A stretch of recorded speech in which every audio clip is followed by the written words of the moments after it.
I'm Matthew Fischer, and I want to share with people a really important concept that I think will transform people's lives if they take it seriously. I mean, we're talking about something here that could avert people away from unnecessary pain, disease processes, injuries, save a person hundreds of hours of trips to appointments, thousands of dollars of medical expenses. And it really comes down to understanding the difference between necessary pain in life and unnecessary pain. So I'm coming from this from the perspective of a physical therapist, and I've been a physical therapist since the year 2000. It's almost been like the perfect profession to really study people. It's like every day is like a little mini science project. And we're able to really investigate and determine why certain diseases and injuries occur in the first place. What really is the root cause? And we are able to do a real thorough evaluation and come up with a plan to introduce therapies that will guide the body to heal itself, something we're really passionate about, to get back that proper movement that they've lost as well. And over all these years, a lot of patterns really seem to emerge, and we're able to really see, what those root causes are and what the choices and behaviors and habits of the patient were that really set the whole thing up to begin with. And I think for those even that I work with, the other physical therapists, we've all come to the conclusion that a lot of this is really preventable. So I might be using some words a little different than what people would naturally think. Unnecessary pain is that which could be avoided. If you follow the design of how your body and mind are designed to work, and you take responsibility, there's a lot of disease processes that are completely preventable, and they're able to be minimized dramatically. It could be degenerative joint disease, it could be heart disease, a whole host of things, even autoimmune diseases. There's a lot of things that we can do. Necessary pain and suffering is really that which is needed for proper self-care. And I'm using the word pain, or you might think of it as the inconvenience or the discomfort of doing what you don't feel like doing. For example, carving some time out every day for yourself, to invest in yourself. You might not feel like it might be a little uncomfortable, but it's necessary in order for you to avoid these unnecessary disease processes and injuries that are happening in epidemic proportions. I think the first reason why you should really choose necessary pain is, again, that's what you're designed for. I mean, if you look at a way a car is built, it has an instructional manual, and you've got to follow the care manual for that car to operate properly. You've got to put the right type of fuel and the right type of maintenance into it. And if you do that, there's a good chance the car will operate really well. And it's no different with people. And on that same note, it's really interesting that if you look around, people generally take much better care of their cars than their bodies as far as the preventative maintenance. Another reason why this is so important for us just in our own humanity is that when we follow the design, we're really tapping into a deeper mystery, because your main purpose of life is actually love. If you wanted to choose one word, it would be love. You're not here for fear, you're not here for resentment or selfishness, and this taps in deeply to the deepest purpose of why you're here. I mean, when people talk about the golden rule, it's love your neighbor as you love yourself.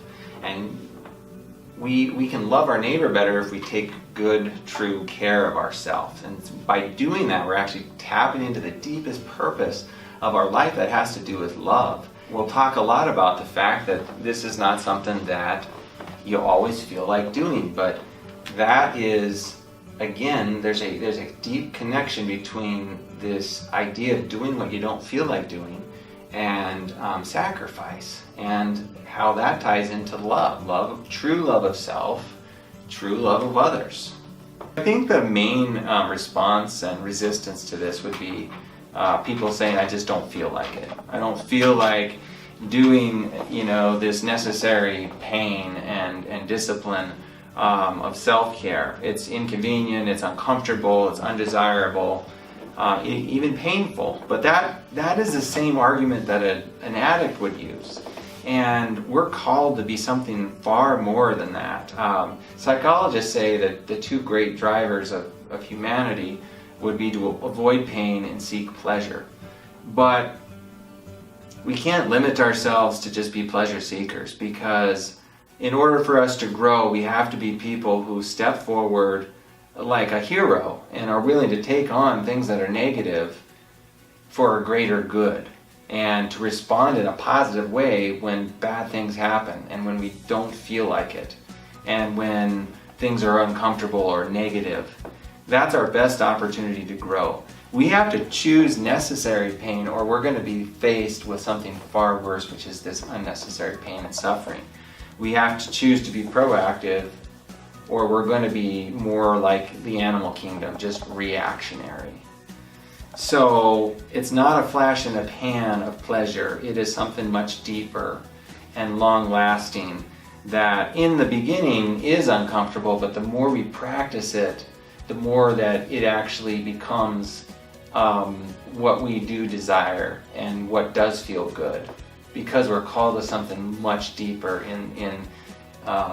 in just the life experience. So one of the things is really helping people understand that there's going to be pain and discomfort in this life, no matter what you do, and some of that is actually good, and some of it is not necessary, and it's really bad, and we have much more of a choice in this process than we realize. I try to tell people there's like this wide path that most people go, which leads to a lot of problems and unnecessary pain and medical costs and medications and things like that. But there is this narrow path that requires a little bit of necessary pain and sacrifice, but it leads more to a person that's free, a person who is more of like a heroic champion, and someone who truly loves themselves in a healthy way. Whereas this wide path, I see more of tendencies towards a kind of a victim mentality, more of a bias towards kind of like what you'd think of as an addict, someone that has a lot of traits of addiction and literally self-abuse and self-destruction. I think that in the current culture, we're really trained almost to be kind of victims, to give our responsibility away to somebody else. And we all need to take control of this incredible design inside of us and be responsible with it. And by doing that, again, it elevates our humanity. There's a term in psychology called locus of control. It's meant to mean the extent to which people believe that they have power over the events of their life. So someone with an internal locus of control believes he or she can influence the outcomes of their life, like change the world basically, through their choices. And people with an external locus of control are more of that victim. They blame outside forces on everything. A great example I would like to use would be the story of Bethany Hamilton. She grew up in Hawaii. She was a surfer, and she was a very good surfer, but she had her entire left arm bitten off by a shark. And her response to that was unbelievable, because she, instead of playing the victim, she took control and she worked harder, and she figured out it's very difficult to get up on a surfboard with two arms, and you have to develop a lot of speed and power through your arms and pop up. And she figured out how to do it with one arm, and then she became the world champion for all women in the world with just one arm. And so she's a beautiful example of this internal locus of control. We have to take that same approach with our bodies and choose this path of necessary pain and discomfort, so that we will not be left with the worst effects of this unnecessary pain and all the things that come with that. All of us have a choice, and we're really called to this life of blessing and fulfillment, and we're going to have to really face the crossroads and decide what path we're going to want to take.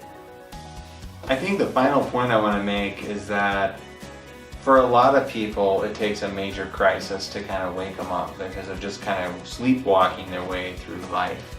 They end up getting cancer, or they blow their back out, or they are diagnosed with diabetes or something like that, and then all of a sudden they're willing to do something.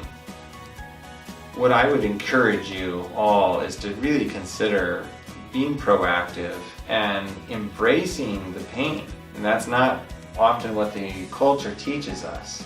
It's about avoiding pain, but it is a discomfort.